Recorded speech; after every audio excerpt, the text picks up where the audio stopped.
Samantha Down of Maid, Marien's Catering, and tonight is our second class, introductory cooking, and we're cooking ratatouille. So I'm really excited to cook this with you guys tonight. This is a classic Southern French dish, typically made at the end of summer with seasonal vegetables. We're gonna make it today because I really like it. It's fairly easy to prepare, and it's a really healthy, vibrant dish of vegetables. It's gluten-free and it can be vegan. We're going to kind of talk about what kind of things you can serve with this. Tonight I am serving this as a main dish. I have a really nice crusty French loaf of bread that I'm going to serve with it, and we're also going to do a compound butter if you would like to serve that with the bread. Compound butter is a fun thing to make because you can really make it whatever you like, and you can add it to all sorts of things, and it just goes really well with this dish. Ratatouille typically is served as, it can be served as a main, it can be served as a side. Sometimes it's served with a rice or with a starch component. I like it classically served as a vegetable stew, and with a nice bread just to dip it in. I find that really hearty and wonderful. A couple of things before we get started. I'm going to go over the equipment that we need, and I'm going to take a little bit of extra time this time with our vegetable cuts and just kind of going over things a little slower. We're only worrying about that one dish today, so there's a few components to it, but we shouldn't have to have eyes and ears on a bunch of different stuff. We're going to kind of focus on getting those nice cuts and getting a really nice quality product out of the vegetables. So because I am in rural Saskatchewan, sometimes it's hard to get a hold of some ingredients, but I did have a dear friend, Kathy, if you're there, thank you so much for finding eggplant for me and the few others that got eggplants for me today. Really can't do this dish without eggplant, in my opinion. It wouldn't really be a classic homage to this dish if you didn't have eggplant, but because we don't have a lot of it, typically a recipe for about 6 to 8 people is about 2.5 pounds of eggplant. I have roughly just under half of that, so we're actually going to just make a smaller portion size altogether. There's only 3 people in my house eating tonight. I don't know about you guys, but you can always double this recipe if you need to, and then just pay attention to your cook time overall. But the actual cook time of the stew is quite short. The reason for that is that each of these vegetables have their own complexities and their own different issues, to say the least. And one of which, our first of which, is our eggplant. And so I made a post this morning about draining your eggplant for a couple hours, 1 to 3 hours if you can. So if you did that, you'll be able to see how much liquid we got out of there. And so what we did is we're trying to take a vegetable that tends to soak up a lot of the oil and the fat as it cooks, and we're just drying it out a bit first. So we took the eggplant, cut it into squares, of course washed it, and then we took a little bit of salt and just tossed it in the salt and then set it over a colander so that it could fully drain out some of that liquid, and then that way it'll stay together when we roast it. So there's several different methods of cooking ratatouille. Lots of people use a lot of different incorporation of the vegetables. This is the best way I've found to make it. It presents really well, and what we're trying to achieve with cooking each of the vegetables kind of in their own needs is a dish that ends up being flavorful, that ends up being vibrant, using all of the different components we need to get the most out of these vegetables. So with eggplant, it soaks up a lot of the grease. It's really tends to get bogged down in the oil when it cooks if you just cook it straight in a pan, and it loses that liquid. So we've seasoned it with some salt, and we're going to drain it on the pans first before we roast it in the oven. Zucchini is a wonderful vegetable, although it tends to lack in flavor, and in a stew-like setting, it'll break down really easily. So if you cook it too little, it looks really nice, but it doesn't really taste like much. And if you cook it too long, it breaks down and you don't even know it's there. So we're going to roast it as well. The tomatoes, we're actually going to learn about tomato concassé. So we're going to blanch our tomatoes in boiling water, and then we're going to flash them in the freezer just to get the peels out and the cores out. Excuse me, I just gotta shut off my timer.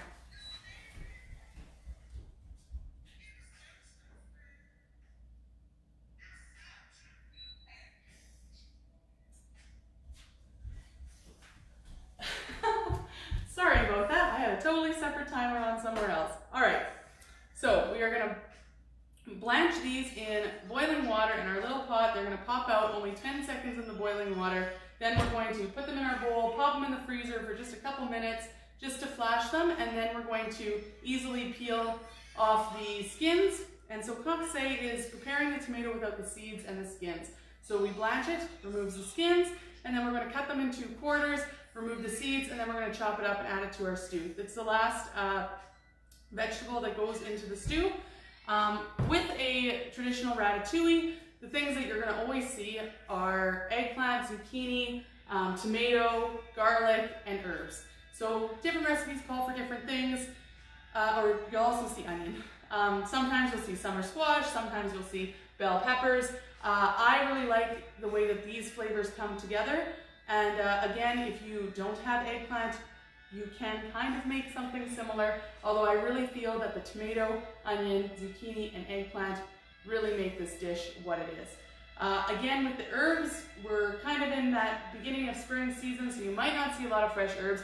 I was able to find some nice fresh parsley, but I'm also going to use some dried herbs. So I'm going to use a little bit of rosemary and a little bit of dried thyme.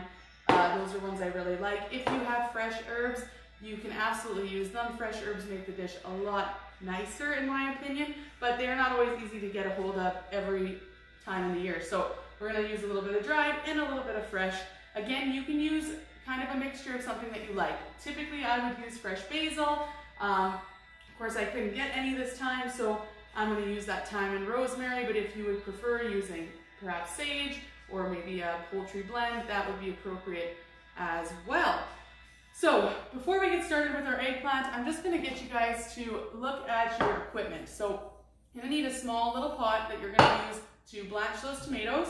We're going to get 2 pans, depending on how much you have. So this recipe, like I said, serves about 4 people as a main dish. So depending if you're serving this as a side or if you have a few more people, the recipe that I put out the ingredients for earlier in the week is for about 6 to 8. So you might need 2 big pans. You might be able to get away with 2 smaller pans or even 1 larger pan, depending on how much you're making. So I've lined these with foil because we're going to use those to roast our eggplant and zucchini.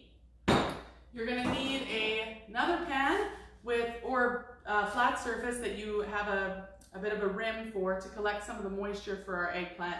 We're going to put a couple layers of paper towel on there, or a reusable towel that you don't mind getting a little dirty can work as well. So we're going to start with those. The other things you're going to need are, of course, your cutting board, a good knife, a good wooden spoon, a small paring knife to take out the seeds from the tomato, and then some small bowls and larger bowls, about 4 small bowls and 2 or 3 larger bowls for our vegetables as we move along through our prep.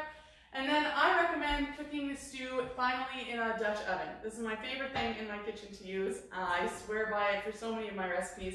But if you don't have one, a good soup pot works really well as well. The Dutch oven just works really great for keeping the heat in the pot at all times. So it cooks quite a bit faster. So you might, if you're using a soup pot with a really nice bottom, so it can sit for a little bit on the heat, you might just need a little extra cooking time.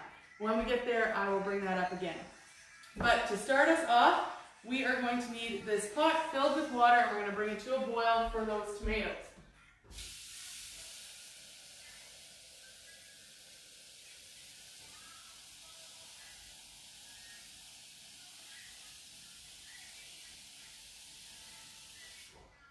Excellent. So we're going to place that on our burner, bring it to a boil. We're also going to come to our oven and preheat the oven at 500 degrees. So typically I would use convection roasting, but because the vegetables are so light, I don't want them to move around. I'm also going to be opening the oven about every 10 minutes to turn my vegetables. So I'm going to just leave it on a regular bake. I'm not going to use convection today. All right, so we've got our oven preheated, we've got our water on for our tomatoes. We're gonna move on to our vegetable cuts. So we did cut the eggplant prior to getting ready today. And as you can see by mine, it's starting to look a little bit wilty, which is what we're looking for. We want those to be nice and juiced out. There should be a good portion of that left over in the bowl. And we're gonna take our eggplant and we're gonna place it over that prepared sheet that we had with the paper towel on it. So we wanna spread those out nice and evenly, and then we're going to cover up those eggplant pieces with another bit of paper towel. You'll be amazed at how much liquid comes out of these. And again, this method works really well for cooking eggplant in most cases, especially things like eggplant parmesan, where you're going to try to fry the outside. We always want whatever we're frying or sauteing to be somewhat dry so that it reacts with the fat that we're using and gives it that nice even coating, that Maillard reaction, that caramelizing on the outside. So what we're achieving here is really getting all that excess moisture out of the eggplant first so that we can roast it up and it gets that nice brown on the outside. So we put a bit of salt on there, so just be mindful while we're cooking and while we're seasoning throughout that we have already salted the eggplant. Some recipes will ask you to brush off that salt or remove the salt entirely. I don't really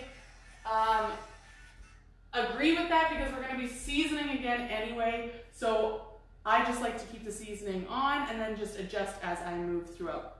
So while that is sitting there, we've got the eggplant nicely cut into about 1-inch pieces. We want to make sure that the pieces that we cut the eggplant in are about the same size as the zucchini. They're going to roast about the same and we're going to roast them together. So that being said, we're going to move on to the zucchini while our water is boiling and our oven is preheating. So nice washed zucchinis, we really are just cutting off the end, and then we're going to cut a nice long strip all the way down. And so that these are about the same size as the one that I have, which are a little bit smaller than 1-inch sizes. I just like them a little more bite-sized, but whatever size you kind of have the eggplant cut at, you want the zucchini to be about the same. So I like to cut it about 3 strips down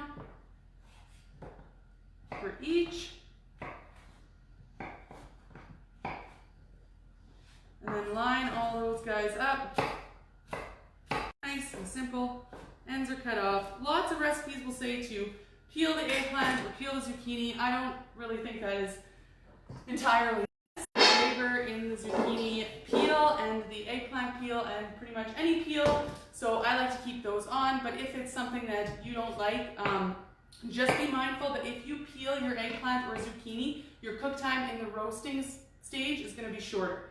The peel kind of leaves leaves a little bit more surface area that has a little bit more ability to roast evenly. When you take the peel away, that fibrous piece is out, so it'll just roast quicker. So just be mindful of that if you like to peel them.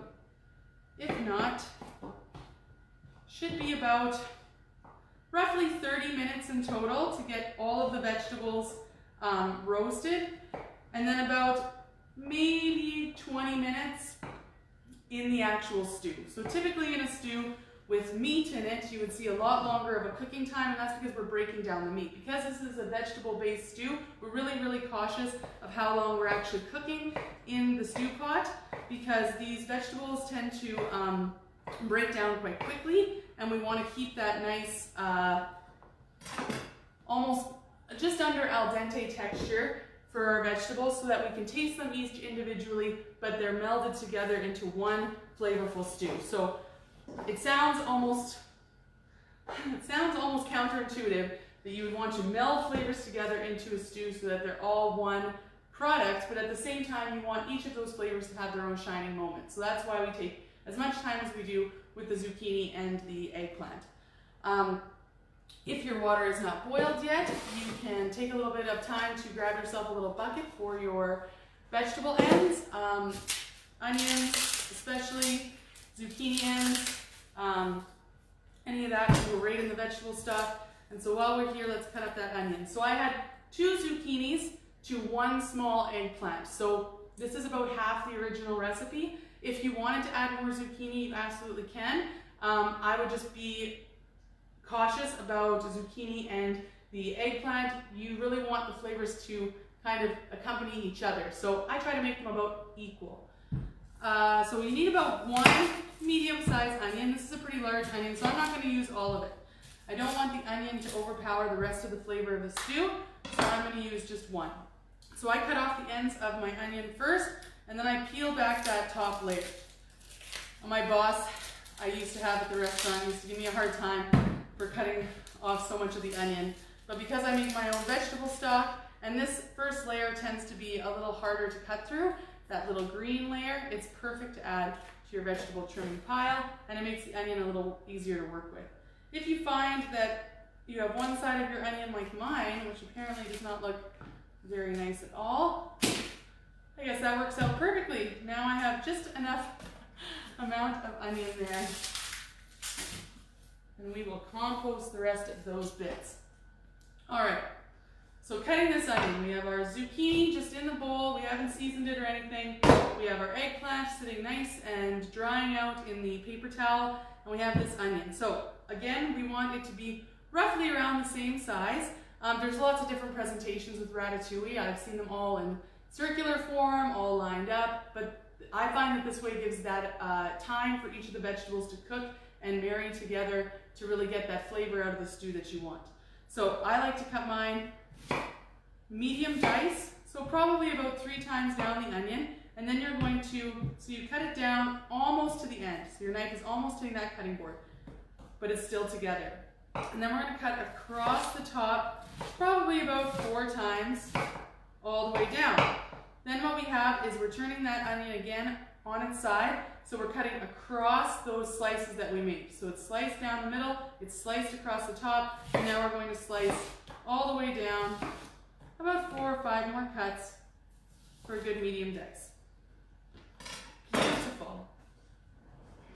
So now we can take those onions, we don't need them quite yet, they can go in a bowl for later. All right. So next up, we have our garlic. So, like I usually tell everybody, I am a garlic lover. I like garlic with most vegetable dishes, especially because I find that it just accompanies anything that has onion in it, anything that has vegetables in it really, really well, and I like the flavor of garlic. That being said, with the ratatouille, again, we really want to be able to taste each of those vegetables. We want those vegetables to be able to kind of have their day. So I'm not going to add as much as I typically would to a chili or to a sauce or to really anything else, just because I want to give that zucchini a chance to shine and we don't want it to be overpowered by the flavor of garlic. So I'm going to take about 2 cloves for my recipe. Again, if you're doubling this, you might want to do a little more. If you don't like garlic very much, then I would do a little bit less. And we're just going to take the peels off.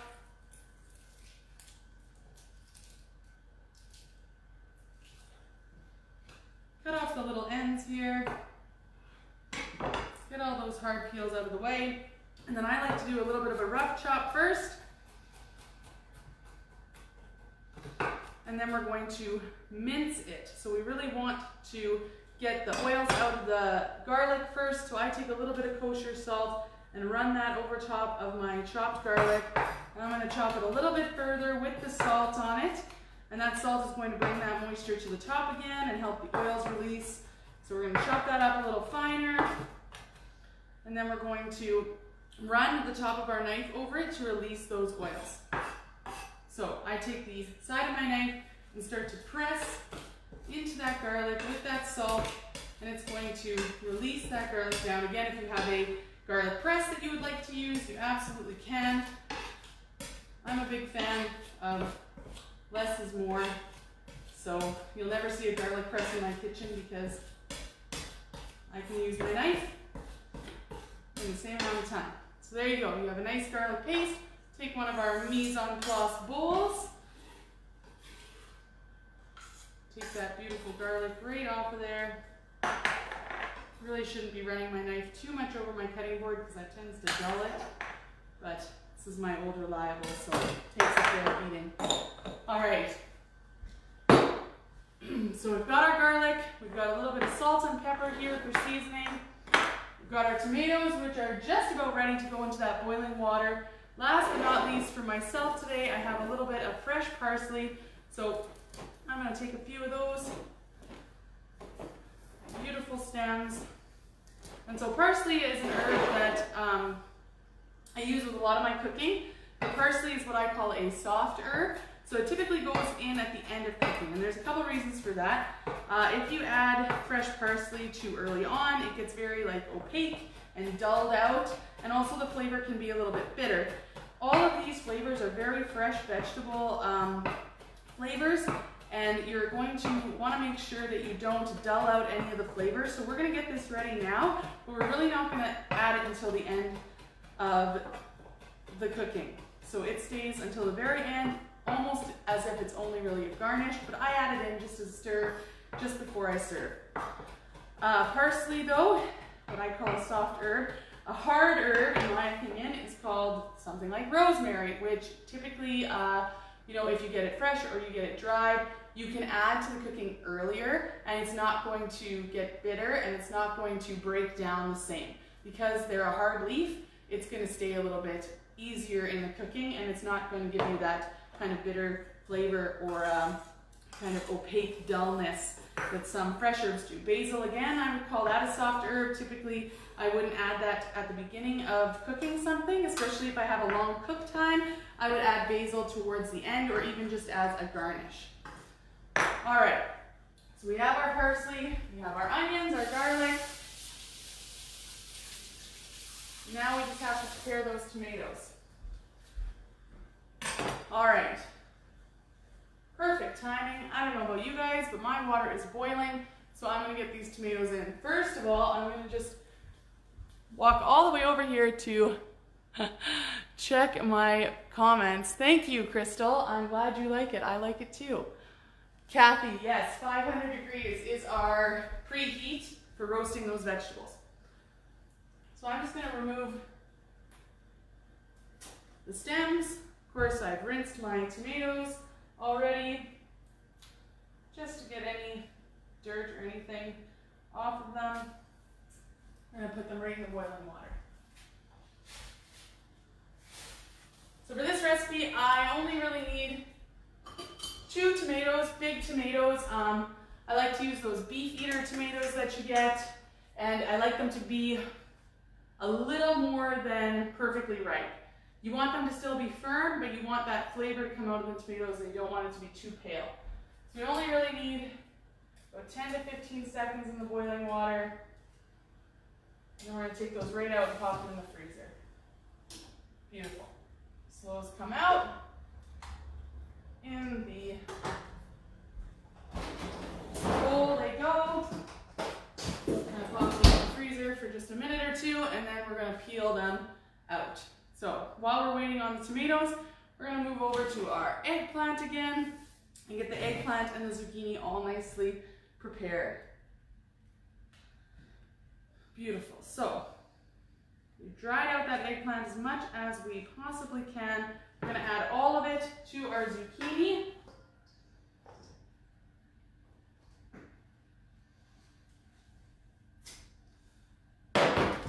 Beautiful.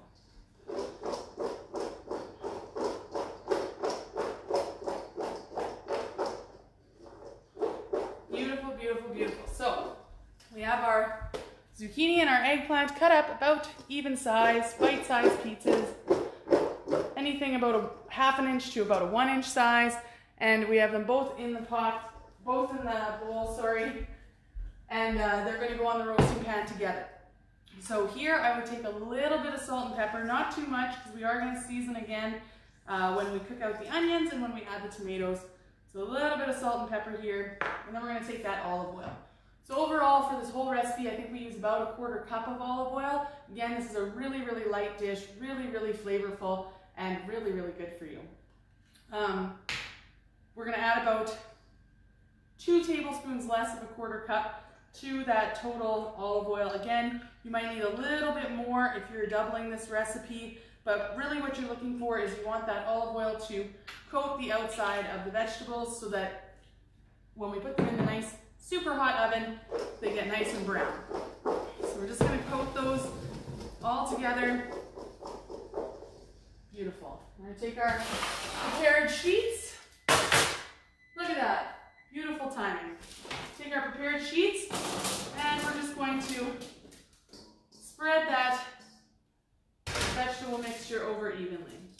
So I didn't even need 2 full sheets. I'm going to be able to get away with 1. So to start, I'm going to put this on the middle of the my middle rack, middle part of the oven first, and then partway through I'm going to take a look at it if it needs to go down to the lower level of the oven, just to make sure that it doesn't over roast. We don't want the vegetables to get mushy before we add them to the stew. We want them to kind of sear and brown first. So I'm going to pop these in, and they're going to take about 10 minutes, and then we're going to turn them around. So for everybody's sake, I'm going to set a timer. Alright, so we have our zucchini in. Our tomatoes have just gone into the freezer. And so now we are going to take those tomatoes out and we're going to peel them. So they shouldn't even be very hot at this point. We're just going to take a paring knife. We're just going to make contact with that peel, and you should see that that peel is starting to come off right away. So a paring knife works really well. You don't want to take too much of the flesh. You want to leave that on. And there is a reason to why we do this. The reason that we peel the tomatoes is that the tomato skins can just make kind of an unflattering dish. They tend to curl up in the stew, and they're just not as beautiful to look at. So it's really kind of a aesthetic reason that we peel the tomatoes, but also the way that the tomatoes break down in the stew is a bit faster and a bit more even. We take out the seeds because the seeds are just not really conducive to a real nice mouthfeel when we finish off the stew. And when we look at that beautiful stew when it's all done, it'll be one big, one melded together dish, but you'll be able to see all of the different vegetables in there as well. So just taking that time, peeling back those tomatoes. Again, if you're making a bit of a larger batch, you can always pause me and come back a little bit later. I know there's a few people that couldn't find eggplant today or had different reasons for not being able to get their ingredients today. So of course this video will be saved for you guys later. And that being said, I want to give a special shout out to a friend of mine up north, a young friend of mine who has been a vegetarian as long as I've known her. And she loves the movie Ratatouille and really would like to know how to make it. So this one is for you, my friend Liv. I hope that you guys have fun up in Fort Mac making this Ratatouille with me whenever you get there. And just so you guys know, we're all thinking about you here. And you know, we hope that everything goes well for you guys. Just like the rest of us, you know, you're stuck at home. Every day feels like a little bit different of a battle, but at least we can cook together from far away. You know, it's kind of interesting to be in this situation and see all the different things that people are offering to each other, to their neighbors and to their friends. And so I do feel very grateful that I am able to do something like this with all of you, even though you can't be here in my kitchen eating with me. It will not be too long till I see you all again, and I'll be able to bring my food right to you. So until then, I'm just glad that we are here in spirit together. All right, so I've got my tomatoes all peeled off, I believe, removed all that nice skin. Should come off fairly easily. If it doesn't come off fairly easily, it was probably a problem with the blanching. It'll just take you a little bit longer to get the skins off. So once we have those skins off, we're going to cut these into quarters, just like so. And again, take that knife, and wherever you have your scraps kind of hanging out, we're going to take those seeds right out the middle. So we're basically coring this tomato. So this is called tomato conchs, where the tomato is peeled and seeded. So we just want to take as little flesh as we can out of there. Maybe depending on the firmness of your tomato, you might want to use a spoon for this part.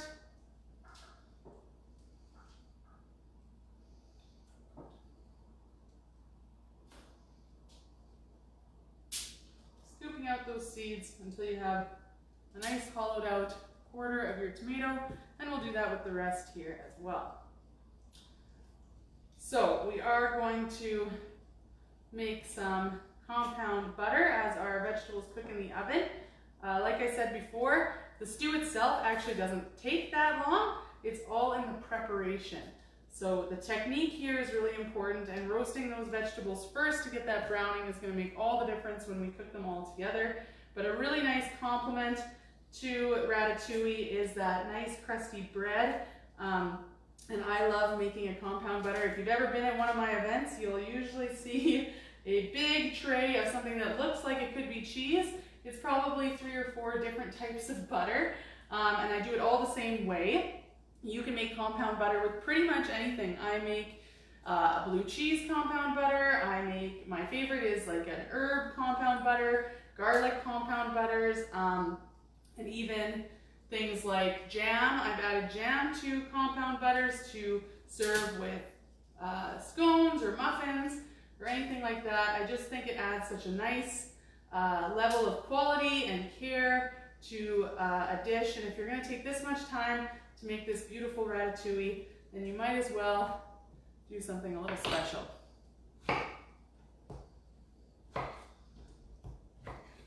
So hopefully we have that timer going. We got about 4 more minutes before we turn those veggies. So it's taking our time to get those seeds out, and then we're going to cut up our tomatoes here.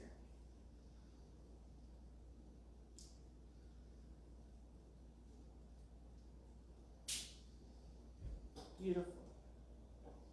So it's pretty exciting for me to get to do this online on Facebook Live, because I have people that are joining me from different places that I used to live. So I think I have a friend out of BC that's on tonight, at least one. I have a friend from Saskatoon that's joining us, some Fort McMurray friends, and of course all of my fine people here in the Esterhazy region.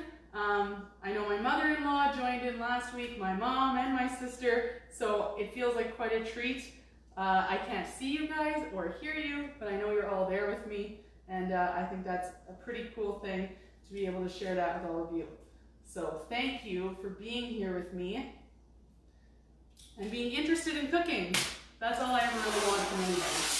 All right, so we've got all these nice seeded peeled tomatoes, and we're gonna just more or less rough chop them, but again, we don't want them to be too big or too small. So medium dice is around that 1/2 inch to about 3/4 of an inch. So we're just gonna cut those up. Because they're all kind of different sized pieces, you know, we're not too worried. Those tomatoes are going to break down quite nicely for us, so it doesn't have to be perfect. But like I always say, something that sets apart a novice cook from someone who's been around a knife and cutting board a bit longer is their ability to keep their veg nice and well cut. Really makes the dish look a little bit more professional and has a little bit more care taken to it. But chopping takes a little bit of practice. And if you ever get to cook live with me at a cooking class, I like to take a little bit of time at the beginning of my cooking classes to really work on our knife cuts. So for now, we're just going to take our time. Once we have all those tomatoes cut up, we're going to add them to the bowl, and we're going to put those on the side for now. Those are going to be the last vegetable that we add to the stew. All right.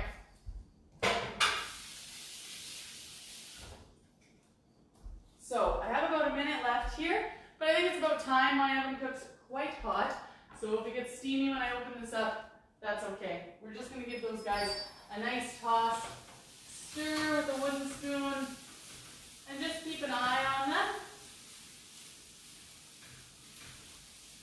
Mine are just starting to get a little bit brown. I'm going to bring it right over and give you guys a little look-see. As you can see, there's no moisture on the pan. So if we didn't salt those eggplants, that water is going to leach out of the eggplants, and they're going to get mushy a lot quicker, and there'd be liquid in the pan. Because we salted them ahead of time, they're going to roast up nice and brown, that olive oil.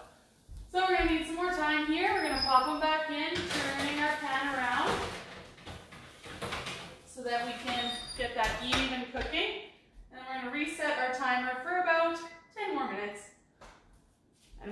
back to that when it is time. All right. I apologize, I have another timer set. I'm just gonna go shut it off quickly.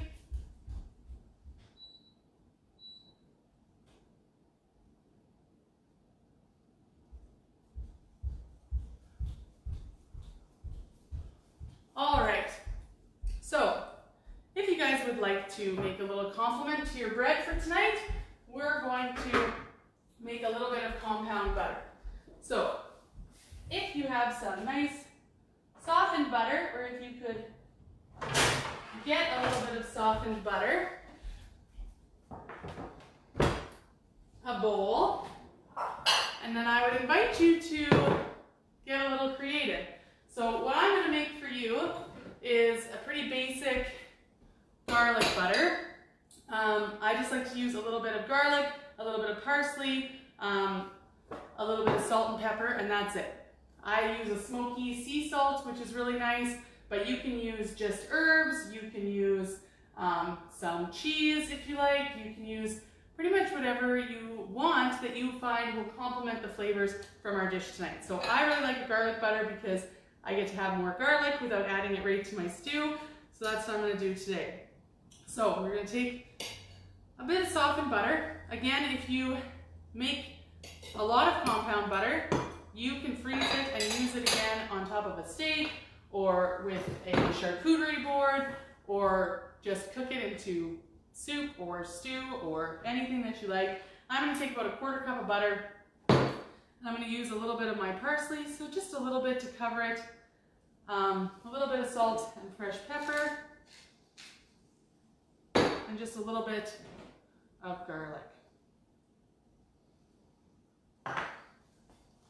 So I like to use a nice Malden smoky sea salt, which is a finishing salt. This one is got a nice smoky flavor to it, so it adds considerable depth to whatever I put it in.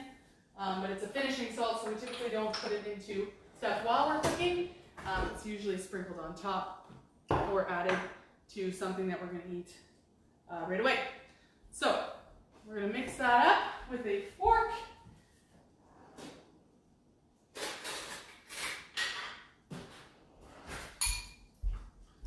Just until our butter and our ingredients, whatever you may have used, and please, if you use something really interesting, please put a comment or send me a picture so I can see what kind of compound butters you guys came up with. So I just added those ingredients, whipped them up a little bit. Now this is the fun part. All right. So the best way to do this, in my opinion, is with a little bit of plastic wrap. I'm going to place that plastic wrap right on our cutting board, nice and flattened out.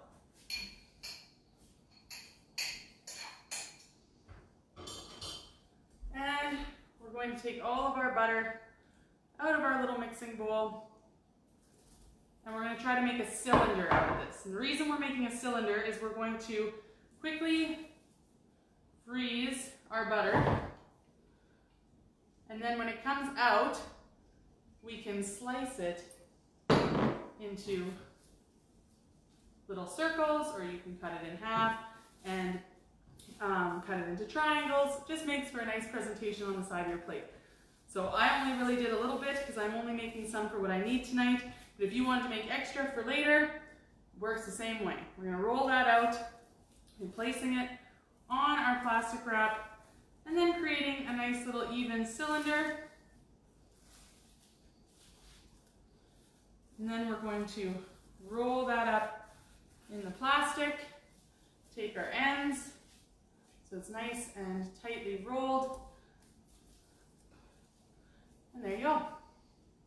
So you have this nice little cylinder of butter, nice and compact in there. And we're going to put that in the freezer. And we'll come back to that when it's about time to serve. So we have our Dutch oven that we're going to use to saute the rest of our veg and put our finished product, which is our ratatouille, our beautiful vegetable stew all together. So that last little bit of oil that you have, I said about 2 tablespoons we saved for the Dutch oven, is all we're going to use. Now, you could add butter here. It adds a little bit extra flavor, but I would like to keep the more classic style dish, which really only uses olive oil. So if you'd like to add butter, I would add a little bit of butter with some olive oil to keep it from burning, but about 2 tablespoons or so is going to go in our Dutch oven. And we're going to heat that up to about medium-high. So we don't want it to be too hot. We don't want to burn our fat. We don't want to burn our onions. We want that at about medium-high so that we get a nice caramelizing on the onions. The caramelized onions add real complexity to the dish. Of course, onions are so flavorful no matter what you do to them, and you really don't have to do a lot to them. So we want to make sure that we cook them nice and evenly. And the Dutch oven is really nice for that because it gets all the sides nice and evenly heated, and it retains the heat really well, so it cooks quite quickly. So that's why I like it, but even so, just be wary when you're using a different style pot, like a stainless steel soup pot. Just might take a little extra time or a little bit higher heat to get that onion flavor done correctly. So yeah, we have all of our stuff kind of ready to go here. All of our tomatoes are cut up. Our eggplant and zucchini is cooking nicely. And we're going to get our salt and our pepper and our garlic all together. And we're going to cook these onions first. And we just want to make sure that we don't add the garlic too soon. So we're really looking for a nice browning, a nice caramelizing. So we want the onions to brown, but not burn. And then as they're cooking and they're coating themselves with the olive oil, we want them to become almost translucent. So you want that whiteness to be gone, nice even cooking time here. So a Dutch oven and a wooden spoon just go together. So I always use a wooden spoon. Maybe it's from cooking in the kitchen with my grandma when I was young, but these are just 2 things that I don't think I would ever be able to live without in my kitchen, is a good wooden spoon and a good Dutch oven. This is a really large one. It's really not necessary to use this big of a pot for this recipe if you're using the half style recipe that we're using tonight. But I just like to use a bigger pot because it gives me lots of surface area to stir, and I'm a stirrer, so I like to stir. All right, so while we're waiting on our pot to get nice and hot, I always check my pot by spraying a little bit of water in it until I can hear it sizzle.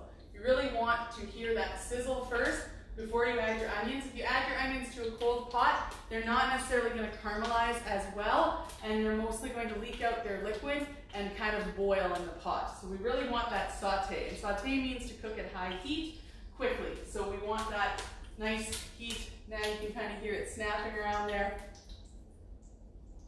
So it's almost ready. Before we add that, I'm going to just go over here to my vegetables, which are roasting nicely. Now, if you find that your vegetables are getting really brown, which they really shouldn't be getting too brown at this point, but if you find that they're browning up a little too much, you might want to move the pan to the lower level.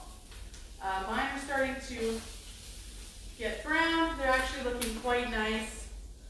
I'm going to keep that at my top level here.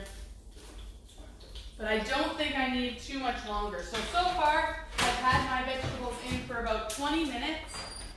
Total cook time could be up to 30 minutes, but I really don't think it's going to take me that long because they're already starting to get nice and brown. So I'm just going to put them on for 5 more minutes, and then we're going to take those out. All right. My pan's nice and hot. There we go. I'm going to add those onions to that pot, toast them with the olive oil. Let them cook out a little bit. So, before when I was talking about hard herbs and soft herbs, that's like not a real thing I think anyone else uses. I just use those terms because it helps me differentiate between which herbs I can put in at what stage in cooking.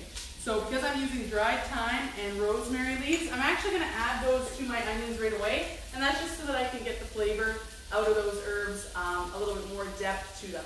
You don't need very much rosemary, especially if you're using rosemary leaves. So I would do maybe a teaspoon of rosemary, and I'm using dried ground thyme. So again, you don't need a whole lot. I would probably use about 3/4 of a teaspoon here. You use too much herbs and other additives to a stew like this, you're really taking away from those vegetables' flavor.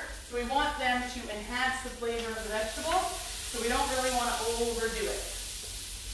Again, if you're using any other fresh herbs, we're going to add those at the end with the parsley. If you're using dried basil, you could add the dried basil pretty much whenever. Dried herbs tend to not have as much intensity in their flavor as fresh herbs do. That's why I'm a little more careful with when I add my fresh herbs as opposed to my dry herbs, which will take on the flavor as they cook.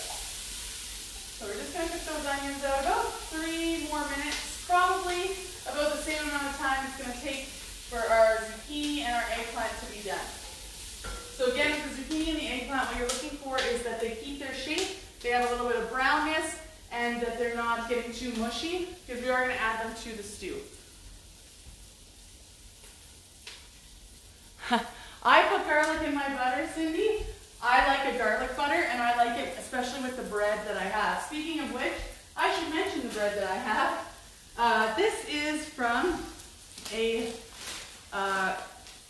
group out of Pleasant Valley, Manitoba. They come into Esterhazy fairly frequently to do bread deliveries, and they make a ton of different kinds of bread. I've gotten focaccia from them, some ciabatta, I've gotten rye from them, sourdough. Yeah, they make some really, really excellent breads. They are called Kozak Kitchen. So I will bring this over here. This one that I have today is actually a country French bread. So it is a very typical type of bread you would see. I know it's backwards, but yes, Kozak Kitchen. They're pretty great. I really, really enjoy their breads. So I'm using a nice country French whole wheat loaf, which would be pretty typical provincial style French loaf that you would make with something like a ratatouille. I do try to stay as authentic as possible.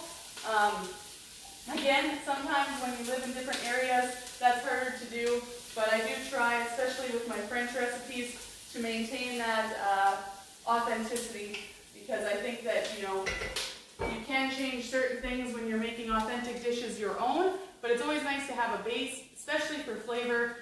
These classics don't become classics without a lot of thought and preparation from our forefather chefs before us. So I like to try to make them as authentic as I can.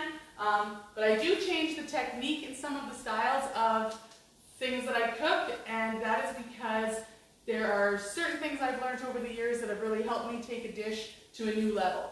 So part of classic cooking is learning your techniques and your styles, but more importantly, I find that it really relies on the ingredients that you're using. So having really nice, fresh vegetables in a dish like this is going to make a lot of difference. All right, so my onions are nice and caramelized and almost translucent. So I'm gonna bring this over for you guys. What we have here is some nice browning you can see on my pot. They're not so translucent that they're breaking down entirely, but they're nice and browned, and they've got coated with that olive oil, and they're just starting to break down a little bit. So I'm going to season just a little bit my onions, touch of salt, touch of pepper, because we're going to taste that when everything comes together. Remember, we already seasoned our vegetables that are in the oven, so we don't want to go too heavy on the salt, because it's hard to take that out in the end. All right, so I have a good feeling. Beautiful. My veggies are nicely cooked. So there you have it. They haven't mushed down.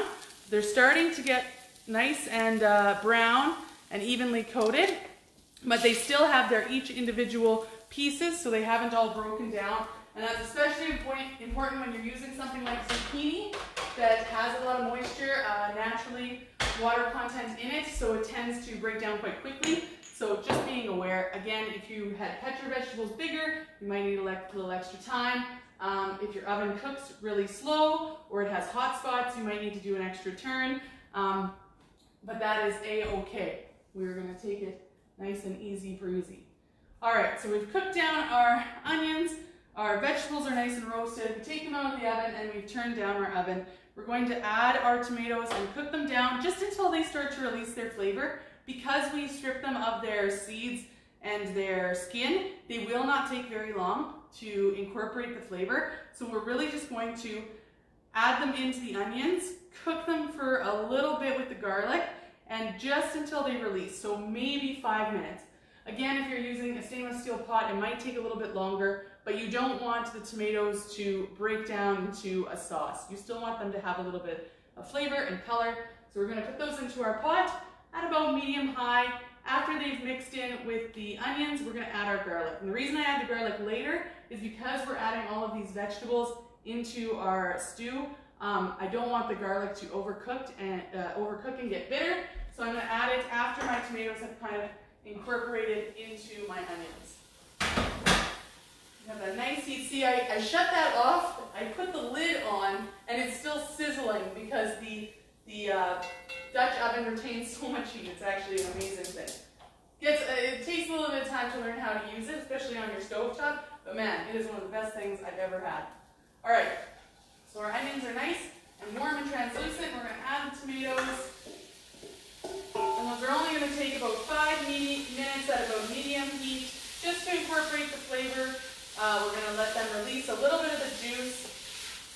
And again, like a stew, not a soup, we want this to be chunky and vibrant, and we want it to be able to go right on that bread. So it's not going to be soupy. There's not going to be a ton of moisture here. It's going to come together in that really nice dish where it's all bound as one. So while that is cooking for a couple minutes, I am just going to cut up some of this lovely French bread. Because I can, I'm going to use my big knife, and I'm going to slice some nice chunks of this. So this is a nice crusty bread. Oh, that's beautiful. And I'm going to cut some nice chunks. You can toast your bread right before serving if you like, but I like mine with a little bit of chewiness in the middle. So I'm just going to put it in my oven right before we serve, just so it's warmed up, but I don't like mine too toasted. Again, it's totally up to you, and depending on the type of bread that you're using, if you're using like a baguette, you might want to toast it a little bit longer. Just depends how you like it.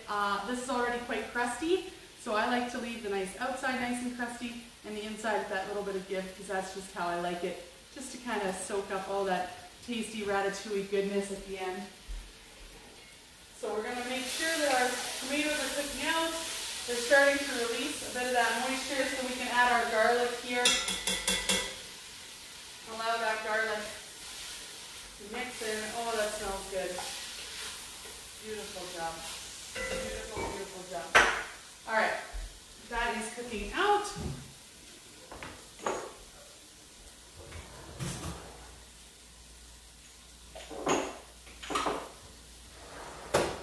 So it's about time to add our zucchini and our eggplant. If yours isn't quite done yet, it doesn't need to cool first.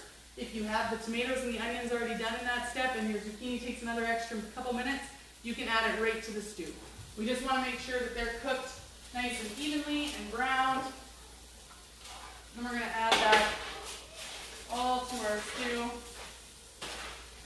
Nice chunks there. And now we don't have much time left in that ratatouille. It is almost done. That's really all it takes in the pot. Only a few minutes. It's quite amazing.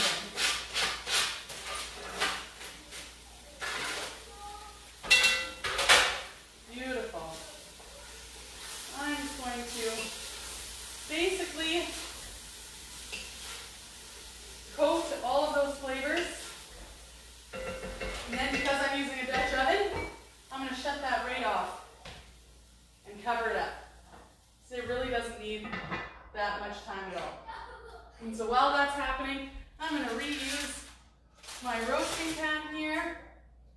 And the fact that my oven is still fairly warm, and I'm just going to gently toast my bread with nothing on it because we're going to add that compound butter at the end. So this is a good time to taste for seasoning. Since our ratatouille is almost completely done cooking, just listen. Here it opens up. Oh, nice. Still cooking in the pot. So I'm just going to taste, try to get a little piece of everything there.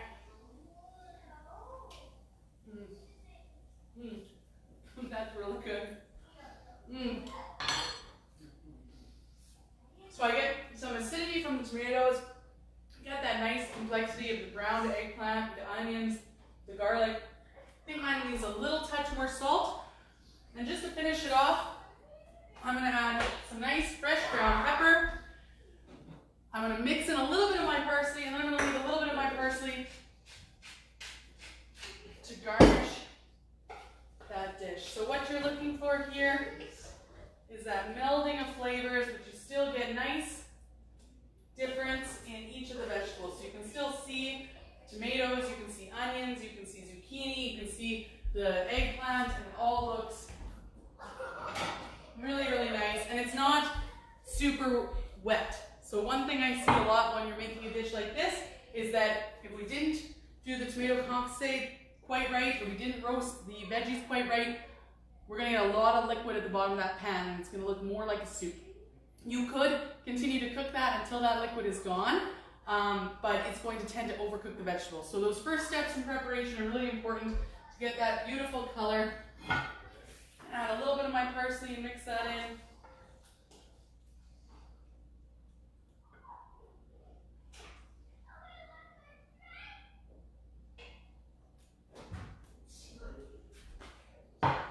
Beautiful.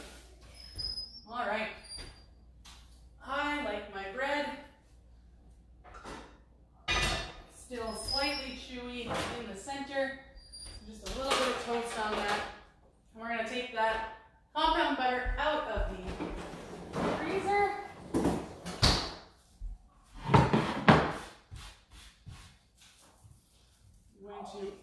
I'm going to unroll it from our little cylinder that we created. And there you have a nice little tube of butter. Let's have a nice little circle off of that. Grab our piece of bread. And there you have it. That is classic ratatouille with a garlic compound butter and a nice country French bread. Did we put the tomatoes in the stew? Yes, the tomatoes go in after the onions are cooked, but before we add the zucchini and the eggplant. So the tomatoes are only in there for about 5-6 minutes, just mixing in with the onions. We add the eggplant and the zucchini, then we taste for seasoning, and then it's basically done. And as you can see, there's not a lot of liquid coming off of the vegetables. It's that nice compound stew. So it's all together in a nice chunky vegetable stew without a bunch of liquid on the plate. So that's really what you're looking for there. So I hope that you guys enjoyed that classic dish and learning it with me. And I hope that you get a beautiful dinner out of this. Again, if you wanted to serve this with rice or alongside some chicken or anything else, or even saving the ratatouille, it keeps for several days in the fridge, so you can always reserve it. It does tend to get a little mushier each time you reheat it, so I would only try to reheat it once. But another great way you can use up ratatouille is on a flatbread or on a pizza with a little bit of Parmesan cheese. Toasts up really, really nice.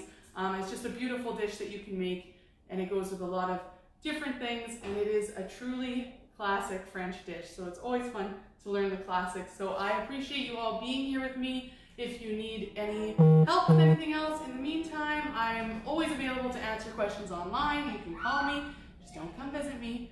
I will see you all very soon. Next week we are looking forward to, I believe, chicken schnitzel and spatzel, which is a little bit more of an intermediate style dish, but we are gonna have a lot of fun with it. I will post the ingredients later this week, and hopefully you guys can join me for round 2. Thank you so much for being here. I'll talk to you guys soon. Bye.